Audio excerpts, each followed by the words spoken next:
ಕುಂಭರಾಶಿಯವರೇ, ಕಷ್ಟವು ಎಷ್ಟು ದೊಡ್ಡದಾಗಿರುತ್ತದೆಯೋ ಅದನ್ನು ಮೀರುವಲ್ಲಿನ ಮಹಿಮೆಯೂ ಅಷ್ಟೇ ಹೆಚ್ಚಾಗಿರುತ್ತದೆ. ಕುಂಭರಾಶಿಯ ಜಾತಕರೇ, ಈ ಸಾಲು ಕೇವಲ ಒಂದು ಸುವಿಚಾರವಲ್ಲ, ಬದಲಿಗೆ 2026ರಲ್ಲಿ ನಿಮ್ಮ ಜೀವನದ ಸತ್ಯವಾಗಿದೆ. ಕ್ಯಾಲೆಂಡರ್ನ ಪುಟಗಳು ಪ್ರತಿವರ್ಷ ಬದಲಾಗುತ್ತವೆ, ಆದರೆ ದಶಕದಲ್ಲಿ 1 ಅಥವಾ 2 ವರ್ಷಗಳು ಹೀಗೆ ಬರುತ್ತವೆ. ಅದು ಒಂದು ಯುಗದ ಅಂತ್ಯವನ್ನು ಮತ್ತು ಇನ್ನೊಂದರ ಆರಂಭವನ್ನು ಸೂಚಿಸುತ್ತದೆ. 22 ನಿಮಗೆ ಅಂತಹದ್ದೇ ನಿರ್ಣಾಯಕ ವರ್ಷವಾಗಿದೆ. ಏಕೆ ಗೊತ್ತೇ? ಏಕೆಂದರೆ ನೀವು ಶನಿಯ ಸ್ಯಾಡೆ ಸಾತಿಯ 7ನೇ ಶನಿ ಅತ್ಯಂತ ಪ್ರಮುಖವಾದ 3ನೇ ಮತ್ತು ಅಂತಿಮ ಹಂತಕ್ಕೆ ಪ್ರವೇಶಿಸುತ್ತಿದ್ದೀರಿ. ಈ ವಿಡಿಯೋ ಯಾವುದೇ ಸಾಮಾನ್ಯ ಭವಿಷ್ಯವಾಣಿಯಲ್ಲ. ಇದು 2026ರ ಒಂದು ಮಹಾರಣನೀತಿ, ಗ್ರ್ಯಾಂಡ್ ಸ್ಟ್ರಾಟಜಿ ಆಗಿದೆ. ಮುಂದಿನ ಕೆಲವು ನಿಮಿಷಗಳಲ್ಲಿ ಬ್ರಹ್ಮಾಂಡವು ನಿಮಗಾಗಿ ಏನು ನಿರ್ಧರಿಸಿದೆ ಎಂಬುದನ್ನು ನಾವು ಅರ್ಥ ಮಾಡಿಕೊಳ್ಳೋಣ. ದೇವಗುರು ಗುರುಗ್ರಹವು ತನ್ನ ಉಚ್ಚ ರಾಶಿಗೆ ಬಂದು ನಿಮ್ಮ ಶತ್ರುಗಳನ್ನು ಹೇಗೆ ನಾಶ ಮಾಡುತ್ತಾರೆ ಎಂಬ ಆಕಾಶಕಾಯದ ಘಟನೆಯನ್ನು ನಾವು ಚರ್ಚಿಸೋಣ. ನಿಮ್ಮ ಜೀವನದಲ್ಲಿ ಆರ್ಥಿಕ ಕ್ರಾಂತಿಯನ್ನು ತರಬಲ್ಲ ಆ ಚತುರ್ವರ್ಗಿ ಯೋಗವನ್ನು ನಾವು ವಿಶ್ಲೇಷಿಸೋಣ. ಮತ್ತು ಅತ್ಯಂತ ಮುಖ್ಯವಾಗಿ, ವಿಡಿಯೋದ ಕೊನೆಯಲ್ಲಿ ನಾನು ನಿಮಗೆ ಆ ತಾರ್ಕಿಕ ಮತ್ತು ಸಾತ್ವಿಕ ಉಪಾಯಗಳನ್ನು ಹೇಳುತ್ತೇನೆ. ಅದು ಈ ಸ್ಯಾಡೆ ಸಾತಿಯ ವಿದಾಯವನ್ನು ಒಂದು ಶಾಪದಿಂದ ವರವನ್ನಾಗಿ ಬದಲಾಯಿಸಬಹುದು. 26 ನಿಮಗೆ ಪುನರಾಗಮನದ ವರ್ಷ. ನೀವು ಕಳೆದುಕೊಂಡಿರುವುದನ್ನು ಬಡ್ಡಿ ಸಮೇತ ಹಿಂಪಡೆಯುವ ವರ್ಷ. ಆದರೆ ಇದಕ್ಕಾಗಿ ನಾವು ಗ್ರಹಗಳ ದೊಡ್ಡ ಚಿತ್ರಣವನ್ನು ಅರ್ಥ ಮಾಡಿಕೊಳ್ಳಬೇಕು. ಹಾಗಾದರೆ ಬನ್ನಿ, ಭಾವನೆಗಳನ್ನು ಬದಿಗಿಟ್ಟು ತರ್ಕ ಮತ್ತು ಲೆಕ್ಕಾಚಾರದೊಂದಿಗೆ ಪ್ರಾರಂಭಿಸೋಣ. ಮೊದಲನೆಯದಾಗಿ ನಿಮ್ಮ ರಾಶಿಯ ಒಡೆಯನಾದ ಶನಿದೇವರ ಬಗ್ಗೆ ಮಾತನಾಡೋಣ. 2026ರಲ್ಲಿ ಶನಿಯು ನಿಮ್ಮ ರಾಶಿಯಿಂದ ಹೊರಬಂದು ಎರಡನೇ ಮನೆ ಅಂದರೆ ಮೀನ ರಾಶಿಯಲ್ಲಿ ಸಂಚರಿಸುತ್ತಾರೆ. ಜ್ಯೋತಿಷ್ಯ ಶಾಸ್ತ್ರದಲ್ಲಿ 2ನೇ ಮನೆ ಧನ ಮತ್ತು ವಾಣಿಯ ಮನೆಯಾಗಿದೆ. ಇಲ್ಲಿ ಶನಿ ಒಬ್ಬ ಆರ್ಥಿಕ ಪರೀಕ್ಷಕನ ಪಾತ್ರದಲ್ಲಿದ್ದಾರೆ. ಇದರ ನೇರ ಅರ್ಥವೇನೆಂದರೆ, ಧನದ ಆಗಮನವು ಜೋರಾಗಿರುತ್ತದೆ, ಲಕ್ಷ್ಮಿಯ ವಾಸವಿರುತ್ತದೆ. ಆದರೆ ಶನಿಯ ಸ್ವಭಾವವು ನ್ಯಾಯ ಮತ್ತು ಶಿಸ್ತು. ನೀವು ಆರ್ಥಿಕ ಶಿಸ್ತನ್ನು ಕಾಪಾಡಿಕೊಂಡರೆ ಮಾತ್ರ ನಿಮ್ಮ ಬಳಿ ಹಣ ಉಳಿಯುತ್ತದೆ. ನೆನಪಿಡಿ, ಹಣ ಬಂದನ ನಂತರ ನಿಮ್ಮ ನಡವಳಿಕೆ ಹೇಗಿರುತ್ತದೆ ಎಂಬುದನ್ನು ಶನಿ ಇಲ್ಲಿ ಗಮನಿಸುತ್ತಿದ್ದಾರೆ. ಖರ್ಚುಗಳ ಮೇಲೆ ಹಿಡಿತ ಸಾಧಿಸದಿದ್ದರೆ ಕೂಡಿಟ್ಟ ಹಣವು ಮರಳಿನಂತೆ ಜಾರಿ ಹೋಗಬಹುದು. 2ನೇ ಮುಖ್ಯ ಆಟಗಾರ ದೇವಗುರು ಗುರುಗ್ರಹ. ವರ್ಷದ ಅತಿದೊಡ್ಡ ನಿರ್ಣಾಯಕ ತಿರುವು ಜೂನ್ 2, 2026ರಂದು ಬರುತ್ತದೆ. ಗುರು ಕರ್ಕಾಟಕ ರಾಶಿಯನ್ನು ಪ್ರವೇಶಿಸುತ್ತಾರೆ. ಅದು ಅವರ ಉಚ್ಚ ರಾಶಿಯಾಗಿದೆ. ಕುಂಭರಾಶಿಗೆ ಇದು 6ನೇ ಮನೆಯಾಗಿದೆ. ಇಲ್ಲಿ ಒಂದು ವಿರೋಧಾಭಾಸವಿದೆ, ಅದನ್ನು ಅರ್ಥ ಮಾಡಿಕೊಳ್ಳುವುದು ಅವಶ್ಯಕ. ಉಚ್ಚ ಸ್ಥಾನದಲ್ಲಿರುವ ಗುರು ನಿಮ್ಮ ಶತ್ರುಗಳನ್ನು ಸಂಪೂರ್ಣವಾಗಿ ಸೋಲಿಸುತ್ತಾರೆ. ಕೋರ್ಟ್ ಕಚೇರಿಗಳಲ್ಲಿ ವಿಜಯವನ್ನು ನೀಡುತ್ತಾರೆ. ಆದರೆ 6ನೇ ಮನೆ ರೋಗಗಳದ್ದೂ ಹೌದು. ಆದ್ದರಿಂದ ಯಶಸ್ಸಿನ ಜೊತೆಗೆ ನೀವು ಹೊಟ್ಟೆ ಮತ್ತು ಜೀರ್ಣಕ್ರಿಯೆಗೆ ಸಂಬಂಧಿಸಿದ ಸಮಸ್ಯೆಗಳ ಬಗ್ಗೆ ಎಚ್ಚರದಿಂದಿರಬೇಕು. ಇದರೊಂದಿಗೆ ನಿಮ್ಮ ವರ್ಷದ ಕುಂಡಲಿಯ 11ನೇ ಮನೆಯಲ್ಲಿ ಅಂದರೆ ಲಾಭಸ್ಥಾನದಲ್ಲಿ ಒಂದು ಅಪರೂಪದ ಚತುರ್ವರ್ಗಿ ಯೋಗ ನಿರ್ಮಾಣವಾಗುತ್ತಿದೆ. ಸೂರ್ಯ, ಮಂಗಳ, ಬುಧ ಮತ್ತು ಶುಕ್ರ ಒಂದೇ ಕಡೆ ಇರುವುದು 2026ರಲ್ಲಿ ಸರ್ಕಾರಿ ವ್ಯವಸ್ಥೆ ಮತ್ತು ದೊಡ್ಡ ಸಂಪರ್ಕಗಳಿಂದ ನೀವು ಅತಿಯಾದ ಲಾಭವನ್ನು ಪಡೆಯಲಿದ್ದೀರಿ ಎಂಬುದರ ಸಂಕೇತವಾಗಿದೆ. ಸಂಖ್ಯಾಶಾಸ್ತ್ರದ ದೃಷ್ಟಿಕೋನದಿಂದ ನೋಡುವುದಾದರೆ 2026ರ ಒಟ್ಟು ಮೊತ್ತ 10 ಅಂದರೆ 1 ಆಗುತ್ತದೆ. ಇದು ಸೂರ್ಯನ ಸಂಖ್ಯೆಯಾಗಿದೆ. ಸೂರ್ಯ ಅಧಿಕಾರ ಮತ್ತು ಹೊಸ ಆರಂಭದ ಸಂಕೇತ. ಇದು 2025ರವರೆಗೆ ನೀವು ಭ್ರಮೆ ಅಥವಾ ಕತ್ತಲೆಯಲ್ಲಿ ಇದ್ದಿದ್ದರೆ, ಡಿಸೆಂಬರ್ 2026ರಲ್ಲಿ ರಾಹುವಿನ ಸ್ಥಾನ ಬದಲಾವಣೆಯೊಂದಿಗೆ ಆ ಮಂಜು ಸಂಪೂರ್ಣವಾಗಿ ಸರಿದು ಹೋಗುತ್ತದೆ. ಈ ವರ್ಷವು ನಿಮ್ಮಿಂದ ನಾಯಕತ್ವವನ್ನು ಬಯಸುತ್ತದೆ, ಹಿಂಬಾಲಿಸುವುದನ್ನಲ್ಲ. ಈಗ ನಾವು ಜೀವನದ ಪ್ರತಿಯೊಂದು ಅಂಶವನ್ನು ಆಳವಾಗಿ ವಿಶ್ಲೇಷಿಸೋಣ ಮತ್ತು ಸಮಯಕ್ಕೆ ಅನುಗುಣವಾಗಿ ಏನಾಗಲಿದೆ ಎಂಬುದನ್ನು ಅರ್ಥ ಮಾಡಿಕೊಳ್ಳೋಣ. ಮನಸ್ಸು ಮತ್ತು ವ್ಯಕ್ತಿತ್ವ. ವರ್ಷದ ಆರಂಭ ಅಂದರೆ ಜನವರಿಯಿಂದ ಮಾರ್ಚ್ ನಿಮಗೆ ಮಾನಸಿಕವಾಗಿ ಸವಾಲಿನದ್ದಾಗಿರುತ್ತದೆ. ಇದನ್ನು ಆಂತರಿಕ ಬಿರುಗಾಳಿ ಎಂದು ಕರೆಯಲಾಗಿದೆ.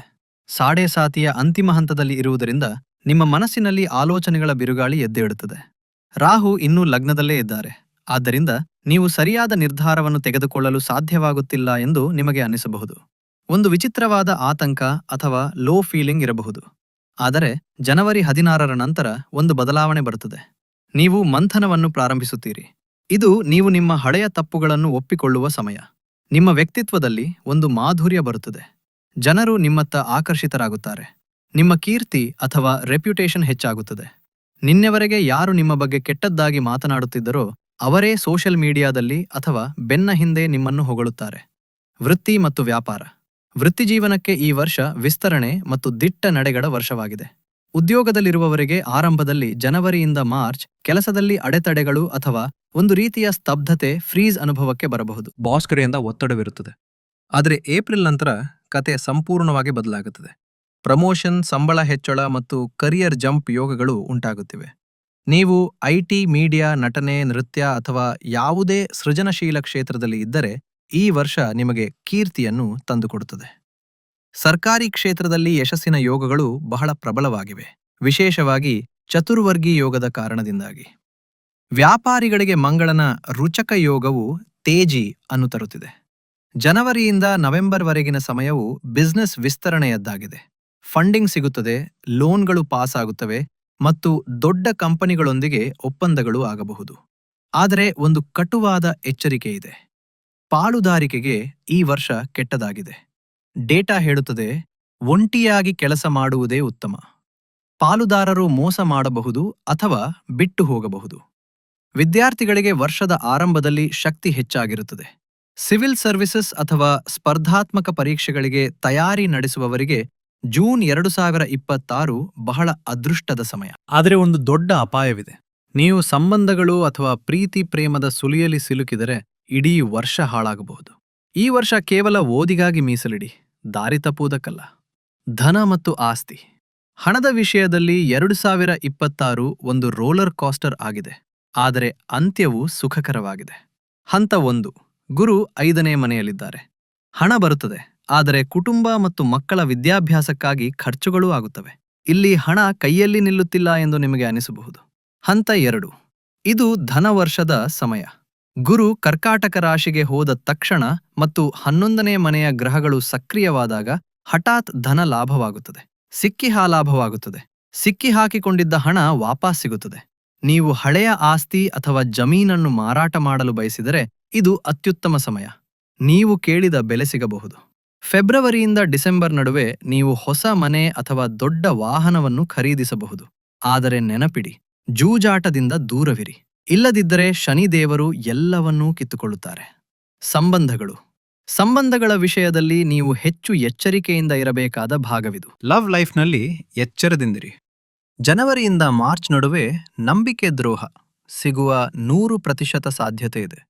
ನಿಮ್ಮ ಸಂಬಂಧದಲ್ಲಿ ಯಾರಾದರೂ 3ನೇ ವ್ಯಕ್ತಿ ಬರಬಹುದು, ಅಥವಾ ನೀವು ಯಾರನ್ನು ನಂಬುತ್ತಿದ್ದೀರೋ ಅವರು ಗುಪ್ತ ಶತ್ರು ಆಗಿರಬಹುದು. ನೀವು ಸಿಂಗಲ್ ಆಗಿದ್ದರೆ ಕೆಲಸದ ಸ್ಥಳದಲ್ಲಿ ಸಂಗಾತಿ ಸಿಗಬಹುದು. ವೈವಾಹಿಕ ಜೀವನದಲ್ಲಿ ಶನಿ ವಾಣಿಭಾವದಲ್ಲಿದ್ದಾರೆ ಮತ್ತು ರಾಹು ಲಗ್ನದಲ್ಲಿದ್ದಾರೆ. ಪತಿ ಪತ್ನಿಯರ ನಡುವೆ ಸಣ್ಣ ಪುಟ್ಟ ವಿಷಯಗಳಿಗೆ ಜಗಳವಾಗಬಹುದು. ಇದಕ್ಕೆ ಒಂದೇ ಪರಿಹಾರ, ಮೌನ ನೀತಿ. ಜೀವನ ಸಂಗಾತಿ ಕೋಪಗೊಂಡಾಗ ನೀವು ಮೌನವಾಗಿರಿ. ವರ್ಷದ ಕೊನೆಯಲ್ಲಿ ಗುರು 7ನೇ ಮನೆಯ ಕಡೆಗೆ ಸಾಗಿದಾಗ ಸಂಬಂಧಗಳಲ್ಲಿ ಮಾಧುರ್ಯ ಬರುತ್ತದೆ. ಒಂದು ಒಳ್ಳೆಯ ಸುದ್ದಿ ಏನೆಂದರೆ, ನಿಮ್ಮ ಜೀವನ ಸಂಗಾತಿಗೆ ಯಾವುದಾದರೂ ಸರ್ಕಾರಿ ಲಾಭ ಅಥವಾ ಲಾಟರಿ ಹೊಡೆಯಬಹುದು. ಕುಟುಂಬದಲ್ಲಿ ಮದುವೆ ಅಥವಾ ಮಗುವಿನ ಜನನದಂತಹ ಮಂಗಳಕರ ಕಾರ್ಯಗಳು ನಡೆಯುವ ಖಚಿತ ಯೋಗಗಳಿವೆ. ಆದರೆ ನಾನು ಮೊದಲೇ ಹೇಳಿದಂತೆ ಒಂದು ದೊಡ್ಡ ಜಗಳವೂ ಆಗಬಹುದು. ಒಡಹುಟ್ಟಿದವರೊಂದಿಗೆ ವಿವಾದದಿಂದ ದೂರವಿರಿ. ಗೃಹಿಣಿಯರಿಗೆ ವಿಶೇಷ ಸಂದೇಶ. ಈಗ ನಾನು ವಿಶೇಷವಾಗಿ ಗೃಹಿಣಿಯರಾಗಿರುವ ನನ್ನ ತಾಯಂದಿರು ಮತ್ತು ಸಹೋದರಿಯರೊಂದಿಗೆ ಮಾತನಾಡಲು ಬಯಸುತ್ತೇನೆ. ನೀವು ಮನೆಯ ಅಡಿಪಾಯ ಮತ್ತು ಜ್ಯೋತಿಷ್ಯದ ದತ್ತಾಂಶವು 2026ರಲ್ಲಿ ಕುಂಭರಾಶಿಯ ಗೃಹಿಣಿಯರ ಮೇಲೆ ಬಹಳ ದೊಡ್ಡ ಜವಾಬ್ದಾರಿ ಬರಲಿದೆ ಎಂದು ಹೇಳುತ್ತದೆ. ಅತ್ಯಂತ ಒಳ್ಳೆಯ ಸುದ್ದಿ ಏನೆಂದರೆ, ಈ ವರ್ಷ ನಿಮ್ಮ ಸಾಮಾಜಿಕ ಗೌರವ ಹೆಚ್ಚಾಗುತ್ತದೆ. ಡೇಟಾದಲ್ಲಿ ಬಾಯಿ ಸಿಹಿ ಮಾಡುವ ಯಾವ ಸೂಚನೆ ಇದೆಯೋ ಅದು ನಿಮಗಾಗಿ. ನೀವು ನಿಮ್ಮ ಮಾತಿನ ಮಾಧುರ್ಯ ಮತ್ತು ಜಾಣ್ಮೆಯಿಂದ ಸಂಬಂಧಿಕರು ಮತ್ತು ಸಮಾಜದಲ್ಲಿ ಮೆಚ್ಚುಗೆಯನ್ನು ಗಳಿಸುತ್ತೀರಿ.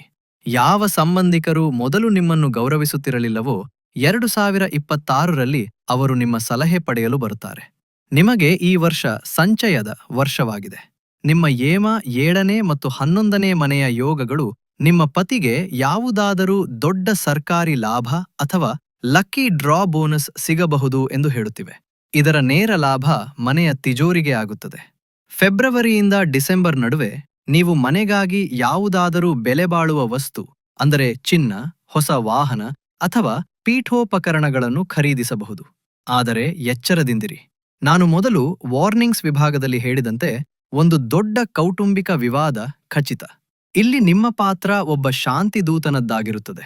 ಸ್ಯಾಡೆ ಸಾತಿಯ ಪ್ರಭಾವದಿಂದ ಮನೆಯ ಹಿರಿಯರೊಂದಿಗೆ ವೈಚಾರಿಕ ಭಿನ್ನಾಭಿಪ್ರಾಯಗಳು ಉಂಟಾಗಬಹುದು. ಡೇಟಾ ಗುಪ್ತ ಶತ್ರುಗಳ ಸೀಕ್ರೆಟ್ ಎನಿಮೀಸ್ ಬಗ್ಗೆ ಹೇಳುತ್ತದೆ. ನಿಮಗೆ ಇವರು ನಿಮ್ಮ ಮುಖದ ಮುಂದೆ ಸಿಹಿಯಾಗಿ ಮಾತನಾಡುವ, ಆದರೆ ಬೆನ್ನ ಹಿಂದೆ ಚುಚ್ಚುವ ನೆನೆಹೊರೆಯವರು ಅಥವಾ ಸಂಬಂಧಿಕರೇ ಆಗಿರಬಹುದು. ಆದ್ದರಿಂದ ನಿಮ್ಮ ಮನೆಯ ವಿಷಯಗಳನ್ನು, ನಿಮ್ಮ ಉಳಿತಾಯ ಮತ್ತು ನಿಮ್ಮ ಪತಿಯ ಫ್ಯೂಚರ್ ಪ್ಲಾನ್ಗಳನ್ನು ಯಾವುದೇ ಹೊರಗಿನ ಮಹಿಳೆ ಅಥವಾ ನೆರೆಹೊರೆಯವರೊಂದಿಗೆ ಹಂಚಿಕೊಳ್ಳಬೇಡಿ. ಗೌಪ್ಯತೆಯೇ ನಿಮ್ಮ ಆಯುಧ. ಕೆಲಸದ ಹೊರೆ ತುಂಬಾ ಹೆಚ್ಚಾಗಿರುತ್ತದೆ. ಡೇಟಾದಲ್ಲಿ ಕಬ್ಬಿಣದ ಅಂಶದ ಕೊರತೆ ಮತ್ತು ದೌರ್ಬಲ್ಯದ ಉಲ್ಲೇಖವಿದೆ. ನಿಮಗೆ ಆಯಾಸ ಮತ್ತು ಕಾಲು ನೋವಿನ ಸಮಸ್ಯೆ ಇರುತ್ತದೆ. ಇದು ಶನಿಯ ಪ್ರಭಾವ. ಅಡುಗೆ ಮನೆಯಲ್ಲಿ ಕೆಲಸ ಮಾಡುವಾಗ ಬೆಂಕಿಯಿಂದ ಎಚ್ಚರಿಕೆ ವಹಿಸಿ. ನೀವು ಮನೆಯ ಲಕ್ಷ್ಮಿ. ನಿಮ್ಮ ಆರೋಗ್ಯವನ್ನು ಕಡೆಗಣಿಸಬೇಡಿ. ಮಧ್ಯಾಹ್ನ ಸ್ವಲ್ಪ ವಿಶ್ರಾಂತಿ ತಪ್ಪದೆ ತೆಗೆದುಕೊಳ್ಳಿ. ಆರೋಗ್ಯ. ಸಾಡೆ ಸಾತಿಯ 3ನೇ ಹಂತವು ಆರೋಗ್ಯಕ್ಕೆ ಅತ್ಯಂತ ಕಠಿಣ ಎಂದು ಪರಿಗಣಿಸಲಾಗಿದೆ. ಇದನ್ನು ನಿರ್ಲಕ್ಷಿಸಬೇಡಿ. ಜೂನ್ 2ರ ನಂತರ ಗುರು 6ನೇ ಮನೆಗೆ ಬಂದಾಗ ಆಸಿಡಿಟಿ, ಅಲ್ಸರ್ ಅಥವಾ ಪೈಲ್ಸ್ನಂತಹ ಹೊಟ್ಟೆಯ ಸಮಸ್ಯೆಗಳು ನಿಮ್ಮನ್ನು ಕಾಡಬಹುದು. ಡೇಟಾ ಸ್ಪಷ್ಟವಾಗಿ ಹೇಳುತ್ತದೆ, ಹೊರಗಿನ ಊಟವನ್ನು ನಿಲ್ಲಿಸಿ. ದ್ರವರೂಪದ ಆಹಾರದ ಮೇಲೆ ಲಿಕ್ವಿಡ್ ಡೈಟ್ ಗಮನಹರಿಸಿ. ಮಂಗಳನ ಸ್ಥಿತಿಯಿಂದಾಗಿ ಬೆಂಕಿ, ಪಟಾಕಿ ಅಥವಾ ವಿದ್ಯುತ್ನಿಂದ ಸುಟ್ಟು ಹೋಗುವ ಅಪಾಯವಿದೆ.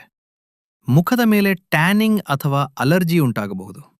ಮಾನಸಿಕ ಆರೋಗ್ಯದ ಬಗ್ಗೆ ಮಾತನಾಡುವುದಾದರೆ, ಜುಲೈನಿಂದ ಸೆಪ್ಟೆಂಬರ್ ನಡುವೆ ನೀವು ಖಿನ್ನತೆ ಅಥವಾ ಲೋ ಫೀಲ್ ಮಾಡಬಹುದು.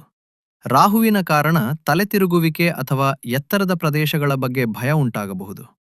ಪೋಷಕರ, ವಿಶೇಷವಾಗಿ ತಂದೆಯ ಆರೋಗ್ಯವು ಜುಲೈ ಸುಮಾರಿಗೆ ಹದಗೆಡಬಹುದು.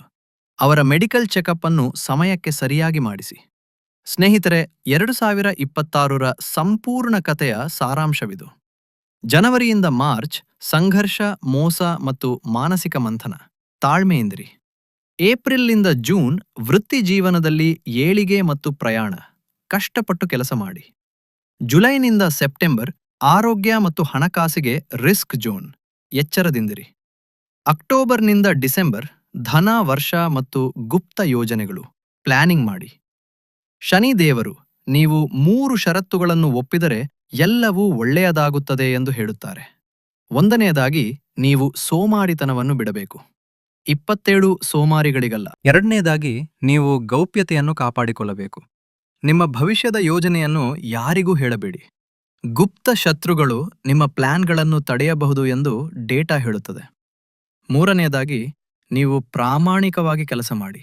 ಯಾವುದೇ ತೆರಿಗೆ ವಂಚನೆ ಅಥವಾ ಶಾರ್ಟ್ಕಟ್ಗಳನ್ನು ಅನುಸರಿಸಬೇಡಿ. ಪರಿಹಾರಗಳು. ಈ ಸಾಡೆ ಸಾತಿಯ ಅಂತಿಮ ಹಂತವನ್ನು ಸುವರ್ಣ ಅವಕಾಶವನ್ನಾಗಿ ಬದಲಾಯಿಸಲು ನಮ್ಮ ಡೇಟಾದಲ್ಲಿ ನೀಡಲಾದ ಈ ನಿರ್ದಿಷ್ಟ ಪರಿಹಾರಗಳನ್ನು ತಪ್ಪದೆ ಮಾಡಿ. 1. ಕಪ್ಪು ಕೊಡೆದಾನ. ಅತ್ಯಂತ ಮೊದಲ ಮತ್ತು ಶಕ್ತಿಯುತ ಉಪಾಯವೆಂದರೆ ಕಪ್ಪು ಕೊಡೆಯ ದಾನ. ವರ್ಷದಲ್ಲಿ ಒಮ್ಮೆಯಾದರೂ ಯಾರಾದರೂ ಬಡವರಿಗೆ ಅಥವಾ ಬಿಸಿಲಿನಲ್ಲಿ ಕುಳಿತ ಕಾರ್ಮಿಕರಿಗೆ ಕಪ್ಪು ಕೊಡೆಯನ್ನು ದಾನ ಮಾಡಿ. ಈ ಕೊಡೆಯು ಸಾಂಕೇತಿಕವಾಗಿ ನಿಮ್ಮನ್ನು ಶನಿಯ ಪ್ರಕೋಪದಿಂದ ರಕ್ಷಿಸುತ್ತದೆ. 2. ಮೌನ ಮತ್ತು ತಾಳ್ಮೆ. ವಾರದಲ್ಲಿ 1 ದಿನವನ್ನು, ಉದಾಹರಣೆಗೆ ಶನಿವಾರ, ಆಯ್ಕೆ ಮಾಡಿ ಮತ್ತು ಆ ದಿನ ಸಂಪೂರ್ಣವಾಗಿ ತಾಳ್ಮೆಯಿಂದ ಇರಿ. ಯಾರೇ ಎಷ್ಟೇ ಕೆಣಕಿದರೂ ನೀವು ಉತ್ತರಿಸಬಾರದು. ಇದು ನಿಮ್ಮ ಮಾತಿನ ದೋಷವನ್ನು ಹೋಗಲಾಡಿಸುತ್ತದೆ. 3. ನೆಟ್ವರ್ಕಿಂಗ್. ಒಂದು ವಿಶಿಷ್ಟವಾದ ಉಪಾಯವೆಂದರೆ, ಪ್ರತಿ ತಿಂಗಳು ರೈಲು, ಬಸ್ ಅಥವಾ ಮೆಟ್ರೋದಲ್ಲಿ ಒಬ್ಬ ಅಪರಿಚಿತ ವ್ಯಕ್ತಿಯನ್ನು ಭೇಟಿಯಾಗಿ ಮತ್ತು ಅವರೊಂದಿಗೆ ನೈಜವಾಗಿ ಮಾತನಾಡಿ. ಈ ನೆಟ್ವರ್ಕಿಂಗ್ ನಿಮ್ಮ ಅದೃಷ್ಟದ ಮುಚ್ಚಿದ ಬಾಗಿಲುಗಳನ್ನು ತೆರೆಯುತ್ತದೆ. 4. ಸೇವೆ ಮತ್ತು ಭಕ್ತಿ.